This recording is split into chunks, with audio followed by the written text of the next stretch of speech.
Hi, I'm Sarah Pierce, and this is my story.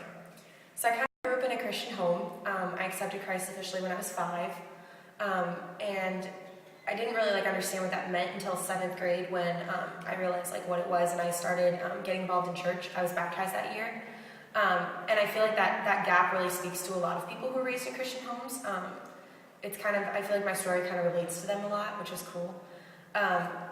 So once I was baptized, I started getting involved in church, but it was all head knowledge. I knew a bunch of stuff about God and Jesus, and that Jesus loves me and He died for me, but I didn't really understand it.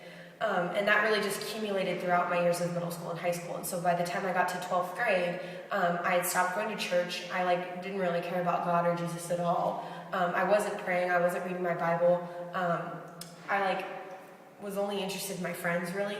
And I made the decision to go to UCLA without God, which was something that should have happened with God because it's an important decision. Thankfully, He worked that out for His glory, of course.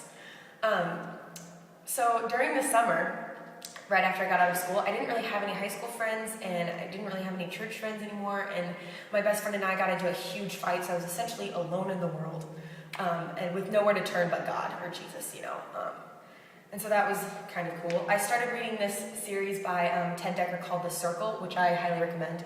And it's a fictional representation of the whole story of the Bible. And I remember one time actually putting the book down because I was so overwhelmed by the love that Jesus had for me. And it was just completely insane. And it took me a while to pick the book back up and keep reading. And also at the same time, my pastor was going through Romans 8 and talking about living in the Spirit, and I became completely obsessed with the idea of living in the Spirit and what it meant to really appreciate what Jesus had done for me in terms of dying on the cross. And I was researching the whole thing, cross-referencing, journaling, all this stuff, and through that came to realize that Jesus really was the focal point of my life, and His saving grace had saved me from a lot of things.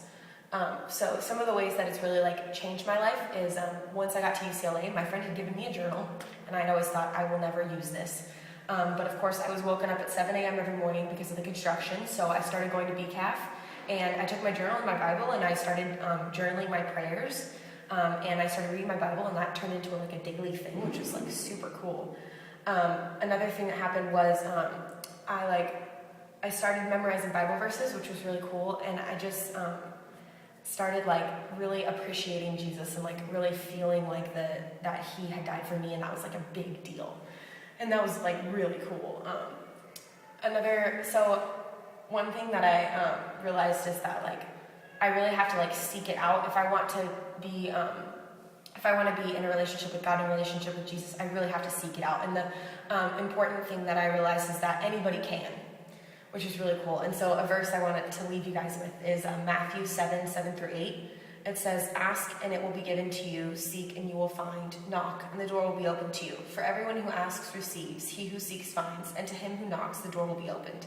And the interesting thing about this verse is it's Jesus talking, and He's not discriminating based on whether or not you're a Christian. So if you're not a Christian, ask and you will find, He will totally reveal Himself to you.